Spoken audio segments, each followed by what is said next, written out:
পাথরটা ছাড়, বস বস। উফ, চলে দিল। ডাক্তার দেখাতে এসছো? হ্যাঁ, ডাক্তার দেখাতে এসছি আসলে। ও, হ্যাঁ আমি ওই বনমা ও উঠে বসে আছে। হ্যাঁ মেয়েদের একটু ঠান্ডা লেগেছে না, তাই জন্য। ও আচ্ছা আচ্ছা। চুপ করে বসবি, বস তোকে বস। খালি আর বলো না, খুব জ্বালায় মেয়েটা।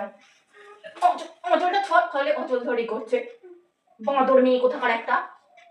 আসলে একটাই মেয়ে তো, কিছু বলতেও পারি না। খুব জ্বালায় গো। হুম হুম হুম হুম। কাকিমা, তোমার মেয়ে তোমাকে জ্বালায়, আমায় কেন বলছো? তো তোমার কি হয়েছে? আমি কিছু আসলে পার্সোনাল রিজনের জন্য এসেছি। পার্সোনাল ব্যাপার? হ্যাঁ সে তুমি নাই বলতে পারো। ওই মেয়েটার একটু ঠান্ডা লেগেছে তাই। চুল মুখে দিচ্ছিস কেন? খলি তোর চুল মুখে দেবো, তাই না? খলি তোর চুল মুখে দেবো, দাঁড়া তোকে দেখছি আমি। হ্যাঁ, বাড়ি কোথায় তোমার? নদের খাবো।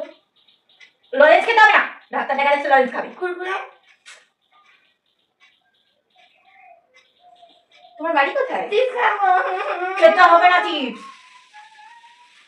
আর একটু কথা বলতে দেয় না, কি করবো বলো, সব সময় এত জ্বালা। এই এই যে দিদিটাকে দেখেছিস তো, এই দিদিটা কিন্তু ধরে নিয়ে বাড়ি চলে যাবে। তখন আর মামা করলেও কিন্তু ফেরত দিয়ে যাবে না, খালি বায়না করে। হ্যাঁ আমি খুব বকবো কিন্তু বুনু, এরকম করো না। আরে কাকিমা, তুমি কেন আমাকে ভিলেন বানাচ্ছ? আমি নিজে এখনো বাড়িতে বকা খাই, আমি ওকে কি করে বলবো?